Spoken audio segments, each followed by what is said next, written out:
Safety topic है power tool safety. कौन सा टॉपिक है जी? Power tool safety. Power tool क्या है? कोई भी ऐसे आलात जो बिजली से चलते हों, सही है, जिसको चलाने के लिए बिजली की वायर की ज़रूरत हो, उसको क्या कहते हैं? पावर टूल कहते हैं। तो पावर टूल में जो अहम यहाँ पर हम इस्तेमाल करते हैं वो एंगल ग्राइंडर है, सही है। इस तरीके से कटिंग सा है जो कारपेंटर यूज़ करते हैं। इस तरीके से ड्रिल मशीन है, समझ आ रही बात? तो इसके अलावा और जो जंपिंग जेक हमारा है, जो हिल्टी मशीन जिसको कहते हैं, ये सारे के सारे क्या हैं? पावर टूल हैं। इनको चलाने के लिए किस चीज़ की ज़रूरत होती है? बिजली की ज़रूरत होती है। तो इसके अंदर क्या क्या ख़तरात हैं? उसमें सबसे पहले आपको पता है जो भी चीज़ बिजली से चलती है उसके अंदर बिजली का ख़तरा है, इलेक्ट्रिकल हैज़र्ड है, इलेक्ट्रिकल शॉक का ख़तरा है उसमें। इस तरीके से जो भी बिजली से चलने वाली चीज़ें हैं उसके अंदर फायर का और एक्सप्लोजन का ख़तरा है, क्योंकि अगर हम ग्राइंडर यूज़ करें ऐसे एरिया में जहाँ पर जो फ्यूम्स हो, फ्यूम समझते हैं ना, जो जैसे गैसें जिसको आग लग सकती हो, तो उसके लिए मामूली सी स्पार्क से वो जो है धमाका हो सकता है, एक्सप्लोजन। इस तरीके से स्पार्क है, जो ग्राइंडर जब चलता है तो उससे स्पार्क क्रिएट होते हैं, ठीक है। इस तरीके से कट इंजरीज है, ठीक है, कि हमारे बदन का कोई हिस्सा उसके जिद में आके कट सकता है। बर्न इंजरीज है, नॉइज़ है, जो शोर करते हैं ग्राइंडर या कोई भी ऐसी चीज़ जो पावर टूल होते हैं, उमूमन इनमें ये चीज़ें होती हैं कि शोर करती हैं। वाइब्रेशन है, और जो उसकी वायर होती है अगर हमने उसको सही तरीके से सही रास्ते से नहीं लेकर आए तो वो ट्रिप हैज़र्ड का सबब बन सकता है। तो ये इसके अंदर बड़े बड़े ख़तरात हैं दोस्तों। अब इसके कुछ एहतियाती तदाबीर हैं जो बहुत ही ज़रूरी हैं, जो बहुत ज़्यादा अगर हम उसके ऊपर अमल करेंगे तो हम इसके ख़तरात से मुकम्मल तौर पर महफूज हो सकते हैं। ये जो ख़तरात का जिक्र हुआ, इन सब से हम मुकम्मल तौर पर बच सकते हैं अगर हम उन उसूलों पर अमल करें जो उसका तरीक़ाकार है। उसमें सबसे पहला ये है कि बिजली के ख़तरे से बचने के लिए जब भी हम पावर टूल इस्तेमाल करें तो हम ऐसे डीपी में उसको लगाएं जिसके अंदर ELCB लगा हो, अर्थ लीकेज सर्किट ब्रेकर। ये एक ऐसा ब्रेकर होता है दोस्तों, जैसे आपको करंट लगता है फ़ौरन ट्रिप हो जाता है, पीछे से खुद ब खुद बंद हो जाता है। तो इस चीज़ का आपने हमेशा मतलब एहतियात करनी है कि आपने जो भी इलेक्ट्रिकल डीपी हो उसके अंदर ELCB लगी हो। दूसरा, जो भी पावर टूल है दोस्तों, अगर हम काम करें और हम डिसबैलेंस हो जाए, सही है, तो वो पावर टूल चलता रहे तो वो तो हमारे हाथ से छूट जाएगा, वो हमारे बदन के ऊपर आएगा। तो ऐसे इसके अंदर एक स्विच होता है जिसको डेड मैन स्विच कहते हैं। जिसको क्या कहते हैं? डेड मैन स्विच कहते हैं।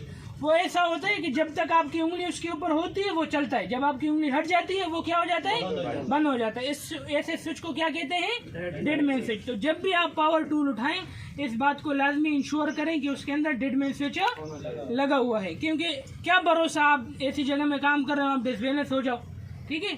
तो ये चीज़ है। दूसरा है कि मशीन गार्ड। दोस्तों, जो भी पावर टूल है उसके ऊपर गार्ड लाजमी होता है। गार्ड इसका ये है कि जैसे देखें ये इसका गार्ड है, ये इसलिए होता है ताकि आप इसकी जिद से बचो। अगर ये डिस्क टूटे तो आपके ऊपर ना आए, इसके साथ टकरा के नीचे चली जाए, सही है। तो जो भी पावर टूल हो उसका गार्ड का ध्यान दें कि उसका गार्ड सही फिक्स लगा हुआ है, गार्ड मौजूद है। समझ में आई बात? कोई भी पावर टूल जो है बगैर गार्ड के इस्तेमाल नहीं करनी चाहिए दोस्तों। इस तरीके से जो भी एरिया है वहाँ पर देखें कि कोई कंबस्टेबल मटेरियल तो नहीं है जिसको आग लग सकती है, जिसके लिए मामूली सी चिंगारी भी काफ़ी होती है। ऐसे मटेरियल हमारे पास मौजूद है दोस्तों। उसकी पहचान है, ऐसा मटेरियल जिसको फ़ौरन आग लगती है उसकी क्या है?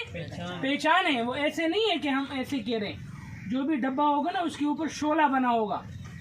यहाँ 2-3 दफ़ा मैंने बताया है हमारे वेल्डरों को कि जो हम वो कलर करते हैं ना जिसके ऊपर लिखते हैं, सही है, वो जो है हाईली फ्लेमेबल है। उसके ऊपर बाकायदा लिखा भी होता है कि यार ये हाईली फ्लेमेबल। हाईली फ्लेमेबल का मतलब जिसको मामूली चिंगारी भी काफ़ी है आग भड़कने के लिए। ऐसी चीज़ों को हम फ़ौरन वहाँ से उठाएं। बाकी गत्ते वगैरह, प्लास्टिक वगैरह, ये चीज़ें वहाँ नहीं होनी चाहिए। इसके अलावा देखिए दोस्तों, बाकी जो इसके टिप्स हैं वो ये हैं कि जब भी आप पावर टूल उठाएं कभी भी उसको जो है ना कोर्ड से ना पकड़ें। उसकी जो केबल है ना उससे उसको ना पकड़ें। आपने देखा होगा लोगों को वो किससे पकड़ते हैं उसको?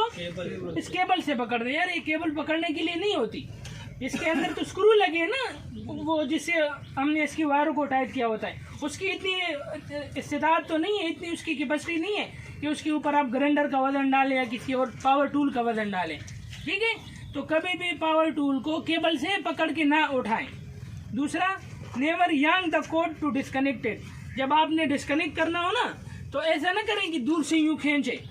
अक्सर लोग ऐसे करते हैं, देखा गए लोगों को ना कि वो दूर से उसको खींचते हैं। ऐसा करेंगे तो वो उसकी जो वायरें हैं वो लूज हो जाएंगी।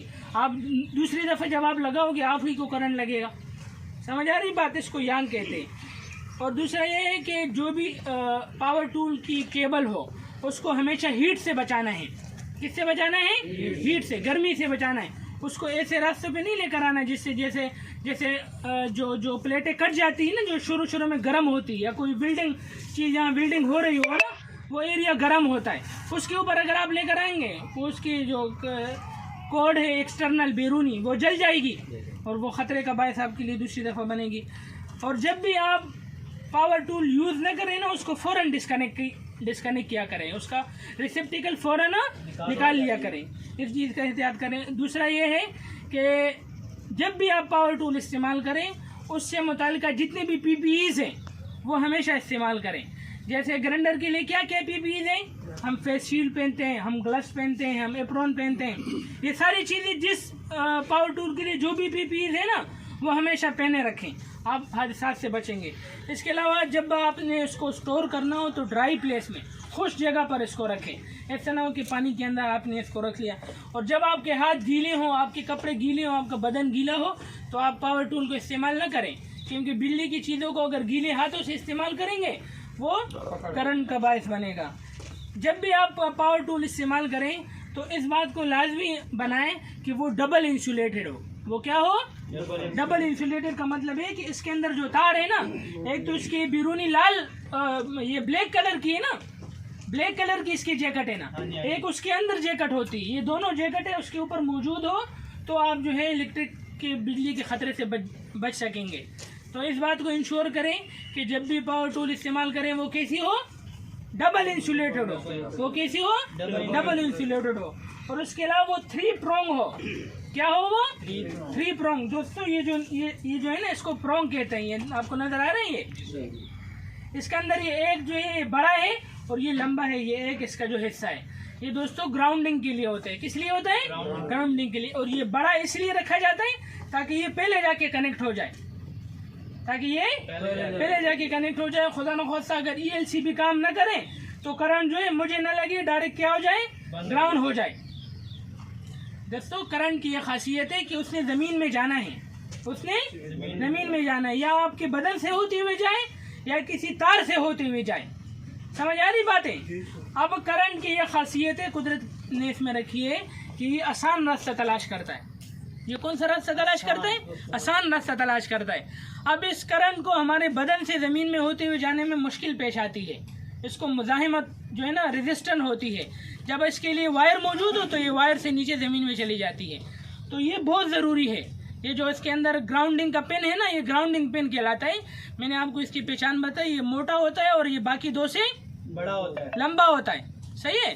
और लंबे होने का फ़ायदा क्या होता है कि ये पहले जाके कनेक्ट हो जाए, ग्राउंड फेस से पहले जाके ये कनेक्ट हो जाए।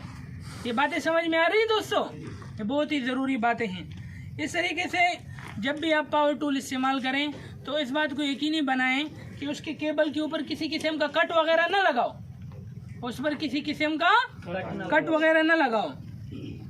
और जब भी हम पावर टूल इस्तेमाल करते हैं, आपको पता है यहाँ की जो रिक्वायरमेंट है, हमने उसके ऊपर टैग लगाओ, TPI टैग उसको कहते हैं ना, थर्ड पार्टी इंस्पेक्शन टैग हो, उसकी कलर कोडिंग हुई हो, और उसके जो मूविंग पार्ट है उससे ख़ुद को बचाएं।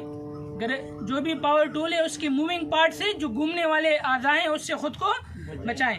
और इसको ऐसा करें कि इसके स्पार्क आपके ऊपर आके ना गिरे। जो भी पावर टूल हो आप उसकी ज़िद में ना आओ। समझ में आई बातें? इस तरीके से आप जहां काम कर रहे हो आपको काम करने की इजाज़त है, तो बाकी जो गैर मुतल्लिका लोग हैं वो वहां पर ना आए। आपने अपने लिए एक अलग जगह बनाई हो जहां आप बैठ के अपने पावर टूल जो है वो इस्तेमाल करें। इस तरीके से दोस्तों पावर टूल की जब आपने इंस्पेक्शन करनी हो या उसकी डिस्क चेंज करनी हो या उसके अंदर कोई भी काम करना हो तो हमेशा उसको पहले चेक करें, प्लग आउट करें, अनप्लग करें, उसके बाद जाके आप जो है ना उसके अंदर चेंजिंग करें। जैसे अगर आपने ग्राइंडर की डिस्क चेंज करनी हो तो पहले क्या करेंगे? उसको प्लग निकालेंगे, प्लग निकालेंगे, उसके बाद जा करके हम जो है इसका डिस्क चेंज करेंगे। समझ में आई बातें? तो ये जनरल सी बातें हैं पावर टूल के लिए जो बहुत ही ज़रूरी हैं। इस पर मैं समझता हूँ आपको समझ भी आ गई होंगी, उम्मीद करता हूँ, और इंशाल्लाह आप अमल भी करेंगे ना। सेफ्टी पाकिस्तान।